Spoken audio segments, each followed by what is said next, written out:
18,000 kilo का धनुष छोड़ दिया। नौजवान आगे उत्तेजित होकर चला। उसने एक हाथ से धनुष उठा लिया, लेकिन वो नौजवान दक्षिण में पैदा हुआ था। वहाँ मर्दों को मार्शल आर्ट सीखने की इजाजत नहीं थी, लेकिन उसने अपनी माँ से छुपकर मार्शल आर्ट सीखा। पर ये सीन उसकी माँ ने देख लिया। उसने लकड़े का डंडा उठाया और नौजवान को मारा। फिर वो घुटने टेक कर नौजवान से बोली कि मर्द मार्शल आर्ट्स नहीं सीख सकते। इतने सालों से कोई मर्द 5 स्टार लिस्ट में नहीं आया, लेकिन नौजवान को कोशिश करनी थी। पता चला कि नौजवान दक्षिण का राजकुमार था। तो जब नौजवान पैदा हुआ, उसकी सुरक्षा के लिए महिला सम्राट ने दासी को कहा कि उसे महल से ले जाए। 18 साल बाद अपना पेट पालने के लिए नौजवान ने सड़क पर एक मांस की दुकान लगाई। उस दिन नौजवान की मुलाकात जनरल की भतीजी से हुई। उसने नौजवान से 1000 रुपए के हफ्ते की मांग की, पर उसने कहा इतना पैसा क्यों दूं? अचानक अगले पल उसे जमीन पर गिरा दिया गया। नौजवान गुस्से से भरा हुआ था। उसकी माँ ने देखा कि नौजवान मार्शल आर्ट्स इस्तेमाल करने वाला है, तो वो आगे बढ़ी और महिला अधिकारी से मदद मांगी। माँ को पता था कि नौजवान खतरे में है, तो उसने नौजवान की जगह इल्जाम लेना चाहा। वो डर रही थी कि नौजवान इस वक्त एक्सपोज हो जाएगा। नौजवान महिला अधिकारी से लड़ना चाहता था। अचानक उसे माँ ने डंडा मार दिया। मेरे लिए घुटने पर बैठो। माँ,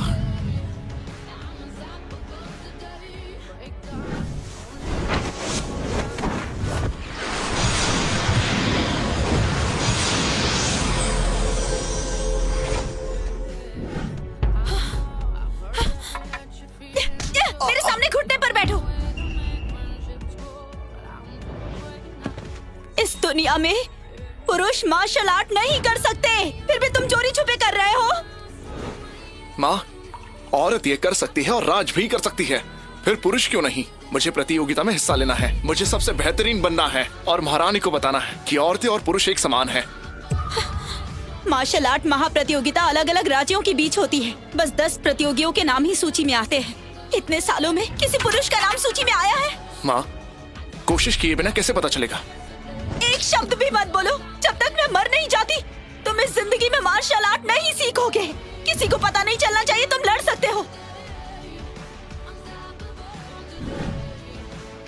हाँ,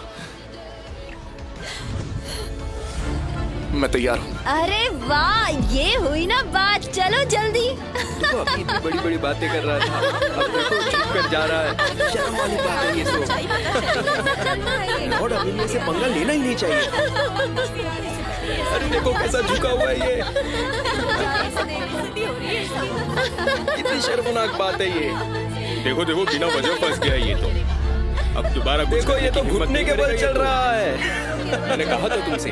अकड़बाज का यही अंजाम होता है। उस वक्त महिला जनरल अचानक से आई। जनरल ने नौजवान को थप्पड़ मारा और उसकी बेइज्जती की। नौजवान से गुस्सा बर्दाश्त नहीं हुआ। उसने जनरल को चैलेंज किया। ये देखकर जनरल को हंसी आ गई। उसने कहा एक आदमी उसके लायक नहीं है। उसने अपने लोगों से चाबुक निकालने को कहा।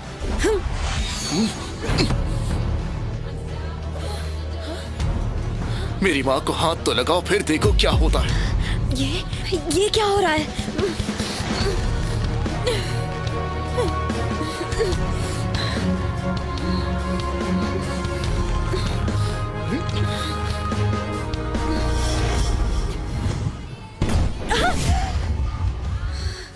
मतलब इसमें थोड़ी ताकत तो है। इसे पकड़ लो, ये सेनापति के पैर अच्छे से दबाने के काम आएगा।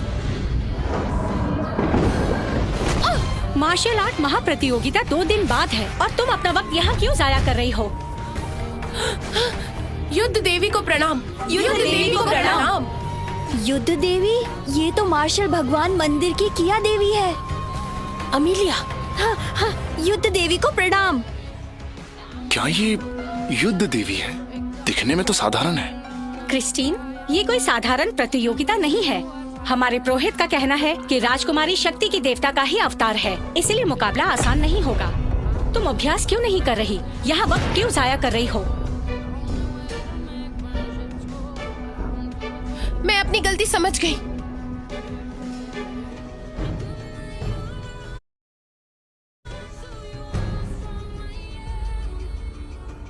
पुरोहित की भविष्यवाणी को भूलना मत।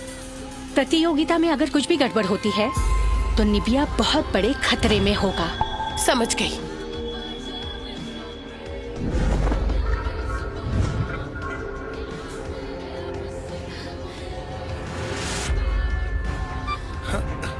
माँ,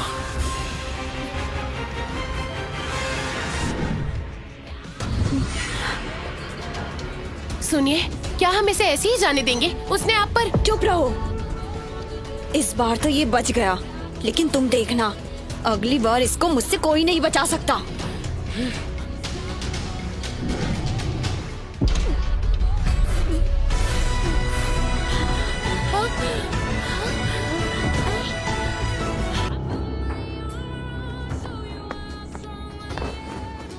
महारानी, आपको प्रणाम। युद्ध देवी, प्रतियोगिता परसों है, क्या आपको पूरी तरह से यकीन है?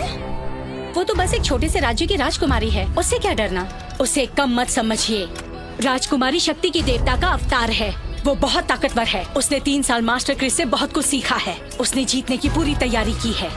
मैंने सुना है वो बहुत दूर से ही 100 किलो की कड़ाई ही तोड़ देती है। हमारे निबिया के सैनिक अगर उससे लड़ते हैं तो उसे छूने से पहले ही वो टुकड़े टुकड़े हो जाएंगे।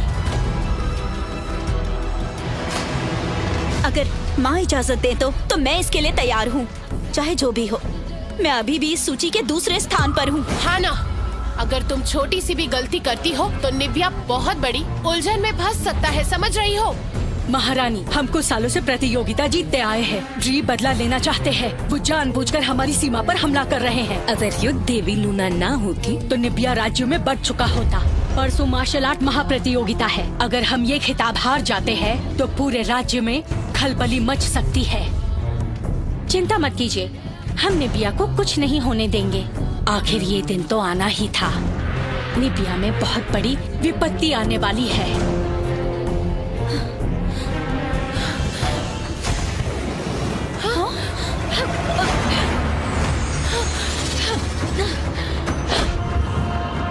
लूना,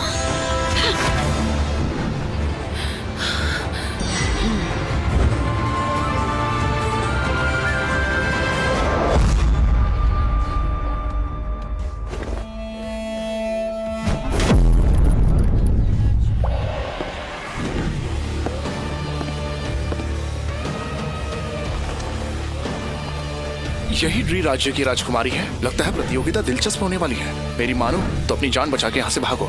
अगर युद्ध देवी से किताब गया तो हम दक्षिण के लोगों को बर्बाद कर दिया जाएगा। अरे बातें बात हो गई, मैं जाकर अपना सामान बांधता हूँ। शायद पुरोहित की भविष्यवाणी सच होने वाली है। अब देखना कैसे मैं उस युद्ध देवी का खिताब छीन लेती हूँ। मैं उस लूना युद्ध देवी को अपने पिताजी के सामने नर्तक के रूप में पेश करूँगी।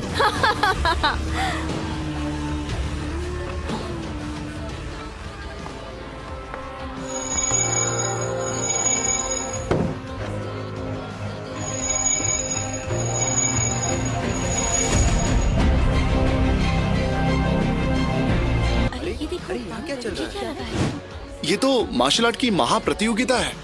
इसमें भाग लेने पर बड़ा इनाम रखा है। इस बार कोई शामिल नहीं होगा क्या? कौन हिम्मत करेगा? किसी को मरना थोड़ी ना है। कल उस राजकुमारी का रुतबा तुमने देखा कि नहीं? युद्ध देवी लूना उसे हरा नहीं पाएगी। क्या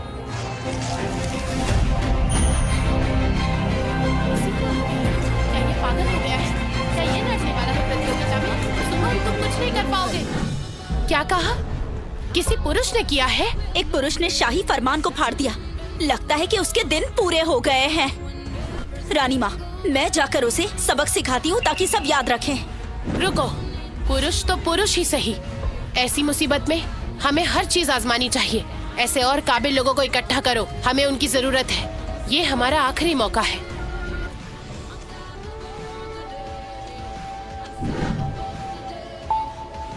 ये महारानी मुझे जानी पहचानी क्यों लग रही है? राजकुमारी, वो आ गया है।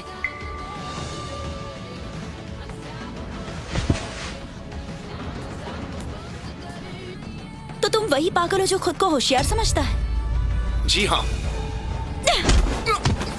तुम तो बहुत कमजोर हो, फिर भी इस प्रतियोगिता में भाग लेना चाहते हो। कितने लापरवाह हो। ठीक है, मैं सहमत हूँ, लेकिन मेरी एक शर्त है। तुम हिस्सा लोगे पर मुकाबला नहीं करोगे। एक बात समझ लो, जो हिस्सा लेते हैं वो मामूली इंसान नहीं होते। वो एक झटके में ही तुम्हारी जान ले सकते हैं। माँ, मैं तुम्हें खोना नहीं चाहती। तुमने इस प्रतियोगिता में कभी खून बहते नहीं देखा है। जिंदगी और मौत के इस खेल में जान की कोई कीमत ही नहीं होती। ली, मेरी बस ये